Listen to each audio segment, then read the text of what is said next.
Soomaalida haddaynu nahay maalin walba ideology cusub baa bulshada lagu soo kordhiyaa. Waxaan arkaa wiil maalmaha kan social media xoogaa ku soo yara kacaya. Hase yeeshee fikirka uu wataa uu yahay fikir aad u qaldan. Dad fara badanna ay u sacabatumayaan oo weliba rag u badan. Waayo waa siduu u dhigay hadalkiisu inta badan naagaha ayuu ka bilowdaa. Ereyga kan waxaan oran lahaa marka isaga la weydiiyo wuxuu yiraahdaa maana luqadda Soomaaliga ku daray yiraahdaa qofkii yiraahdaa maad ereyga naag si kale u isticmaashid. laakiin waxaad ogaataa xubinka tarankuba magac buu leeyahay laakiin xubinka taranka inuu yarnaa waxaa jirta asluub ay luqaddu leedahay si akhlaaq wanaagsan leh marka tartiib aad xusoo gudbisid waxaa jirta marka ra'yiga wiilkani uu xambaarsan yahay waa ra'yi dad fara badan ay la yaaban yihiin dad badanna ay isweydiinayaan maxaa qaldan kuwa badan meelo kale saareen oo waxay yiraahdeen ninkani waa dhaawacan yahay laakiin isweydiintu waxay tahay fikradda ninkani uu wataa horta ninkani waa nin wax akhrin kara saan u aqaan oo waliba luqadda Ingiriiska yaqaan saan u arko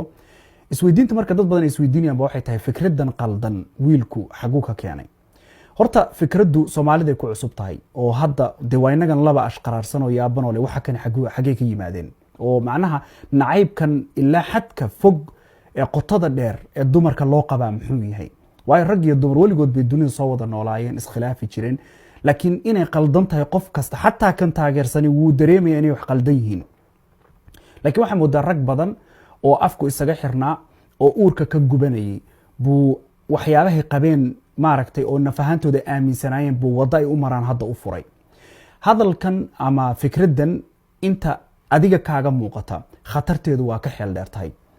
waxaa jira group soo bilowday sagaashameeyadii community dhan oo abuurmay oo internetka ka samaysmay 1990 ilaa 2010 xoog bay u socdeen ilaa 2014 ilaa hadda waqtigan aan joognana way jiraan kooxahan ama groupkan waxa dawladuhu ay u yaqaanaan inay argagixisada la siman yihiin uma arkaan argagixiso meel ka hooseysa uma arkaan sababtana waan idin sheegi doonaa haddaba groupkani maxay aaminsan yihiin groupkani horta kow diin lama xiriiraan siyaasadna lama xiriiraan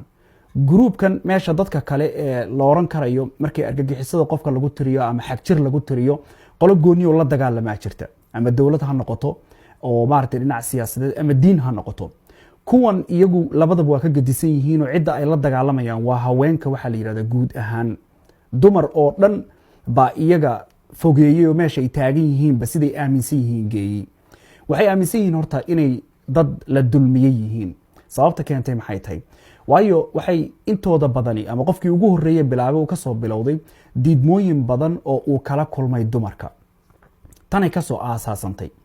caro iyo ciil iyo gubasho badan oo iyo caburkii ku jiray buu internetka ku sii daayay dad fara badan oo kale iyaguna meel ay wax ku sii daayaan la aabo marka meel u furay meesha bay saa isugu yimaadeen ilaa group weyn ay noqdeen waliba groupkani waa group aad khatar u ah oo khatarnimadooda dawladuhu ay ogyihiin xataa hadda ay ku baraarugsan yihiin waxaa la yiraahdaa marka magacooda caadiga waxaa la yiraahdaa involuntary celibacy laakiin magacooda waxaa loo soo gaabiyaa incel dumarka laba qaybood bay u kala qaybiyeen qaybta koobaad waxay u bixiyeen Stacy's qaybta labaadna waxay u bixiyeen Becky's waan idin sheegi doonaa labada qaybood waxay u kala bixiyeen magacyada tan ragga soo haray waa labo waa iyaga safkan taagan ee la dulmiyay oo dumarku uu xaqiray oo dumarku diideen oo nolosha dhanba dhinac haday noqoto xiriir iyo dhinac galmo iyo iyagu waa la go'doomiyay waa maartay weyn baa laga galay saasay aaminsan yihiin dareenkoodu saasa ka dhacsan iyo sida nafahantooda maskaxaan ay aaminsan yihiin ragga marka kuwa marka laga soo tago kuwa kale ee dumarku ay la dhaqmaan oo dumarka heshiiska la ah oo dumarku ay jeclaadaan chads bay u bixiyeen chads oo marka maxaa tahay chads sideedaba waxay u arkaan nin qurux badan oo jir ahaan dhisan oo athletic ah oo lacag leh oo dumarkuna ninka oo kaliya ogol yihiin isu dhiibaan dumarku labada dhinacba Becky's iyo Stacy's waa idin sheegi doonaa labada dhinac ee dumarka ay labada qaybood ka kooban yihiin ninka waa ogol yihiin iyagu laakiin waxay aaminsan yihiin quruxdii malaha ilaa xataa waxay gaaraan qaarkood waxay leeyihiin wax leeyahay looks maxing wax la dhahilayeen xataa oo forum dhan oo iyaga ka hadlay arinta ayaa jira oo tilmaamaya macnaha qofkii raba inuu jirkiisa qurxiyo oo heer xataa waxay gaaraan qaarkood inay isqalaan oo jirkoodii bedelaan iyo wax lamid ah waayo qanaacad darrada iyaga nafahantooda ku beeran baa keentay iyo diidmada ay dumarka kala kulmeen iyagu marka maskax ahaan sawirka ku jira wuxuu yahay dumarka qayb sawir nooc gooni